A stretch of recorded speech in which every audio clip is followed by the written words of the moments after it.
24 Kasım Öğretmenler Günü dolayısıyla eğitim çalışanlarının sorunlarına dikkat çekmek ve öğretmenlerin meslek kanunu talebini dile getirmek amacıyla düzenlediğimiz basın toplantımıza hoş geldiniz.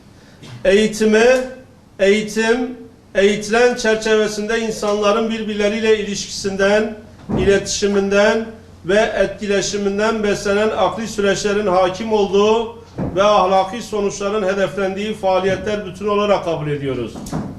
Eğitimi tam da bu yüzden hem bilim hem de hizmet noktasında vazgeçilemez, ertelenemez, yok sayılamaz, devre dışı bırakılamaz, alternatifi oluşturulamaz konumunda görüyoruz.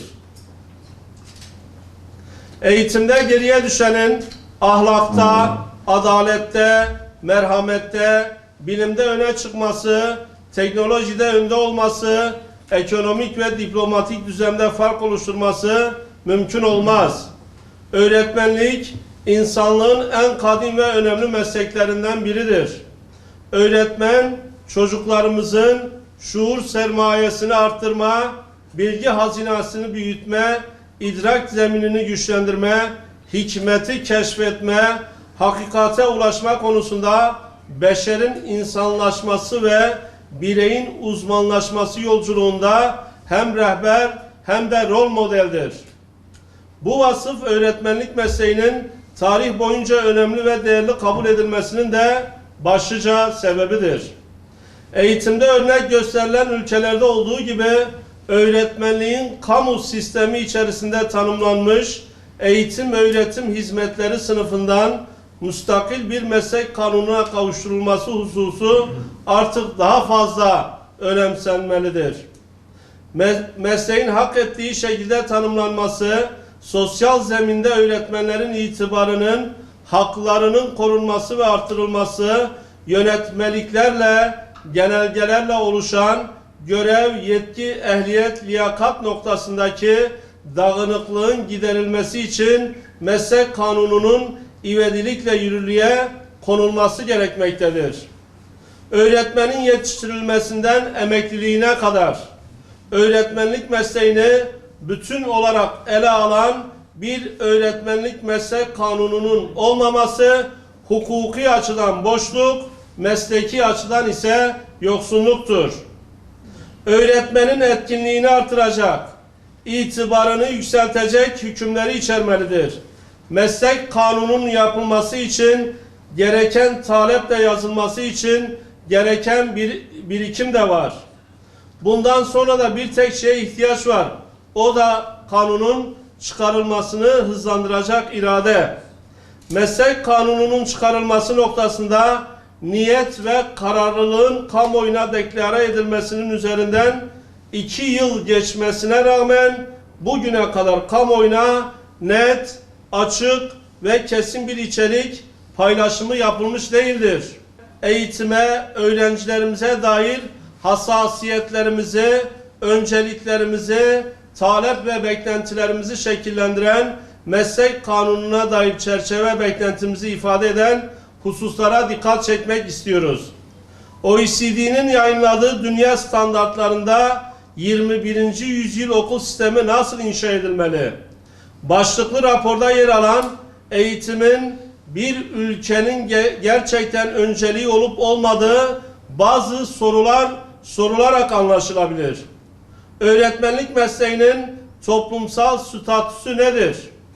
Öğretmenlere ödenen ücretler benzer eğitim geçmişine sahip bireylere ödenen ücretlere kıyasla nasıldır? Çocuğumuzun öğretmen olmasını ister misiniz? Medyada okullar ve eğitim üzerine haberler ne kadar yer buluyor? Şeklindeki soruları yetkililerin dikkatine sunuyoruz.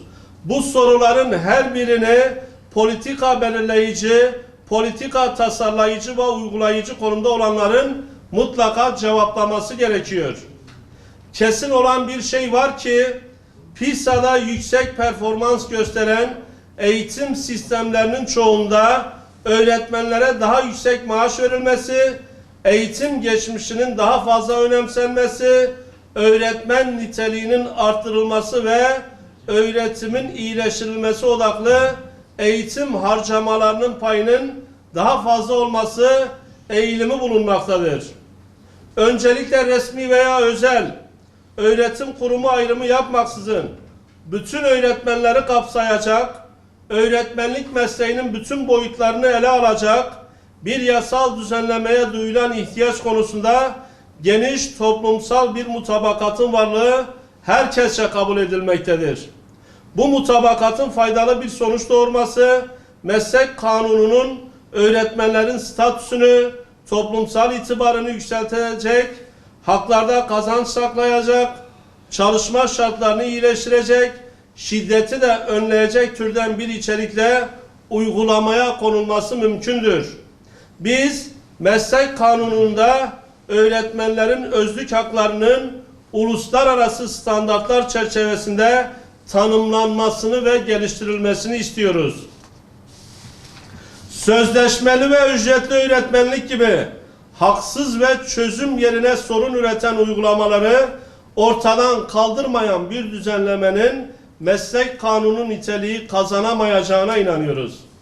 Resmi eğitim kurumlarındaki bütün öğretmenlerin kadrolu istihdamını emredici şekilde düzenlenmeyen bir kanunun öğretmene itibarını korumada yetersiz olacağını hatırlatıyoruz. İstihdamda güçlük çekilen bölgeler başta olmak üzere zorunlu hizmet gibi dayatmalara son verecek, öğretmeni motive ve teşvik etmeye, imkanlar, fırsatlar ve arttırımlı haklarla ödüllendirmeye dair hükümlerin mesleği özendirmeye, mesleği yürütenleri güçlendirmeye ilişkin ön şart olduğunu biliyoruz.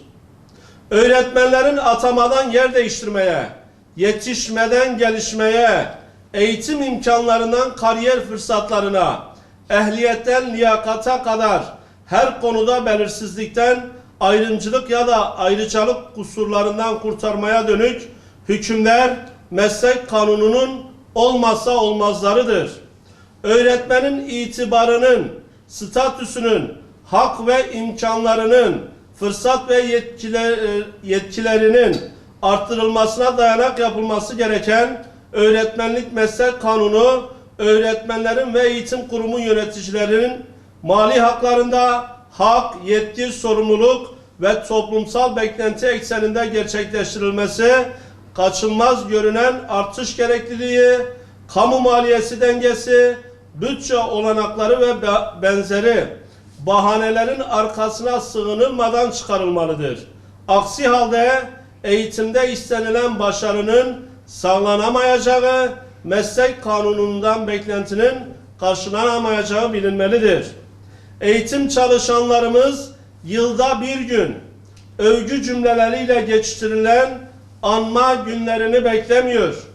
24 Kasım'da öğretmenlerimize verilebilecek en büyük müjde haklarını koruyup geliştirecek, çalışma şartlarını iyileştirecek, uğradıkları şiddeti önleyecek, sorunlarına çözüm üretecek ve mesleklerinin itibarını hak ettiği yere taşıyacak bir içerikle öğretmenlik meslek kanununun Türkiye Büyük Millet Meclisi'nin gündemine getirilmesidir. Zaman, vaatleri gerçeğe dönüştürme, hedefleri sonuca ulaştırma zamanıdır. Biz de Eğitim Birsen Şanlıurfa Şubesi olarak bu hususların temelinden çıkarılacak öğretmenlik meslek kanununa katkı ve destek sunacağımızı bir kez daha ifade ediyor. Siyasi iradeyi Türkiye Büyük Millet Meclisi'ni ve Bakanlığı bu konuda adım atmaya davet ediyor ve çağırıyoruz.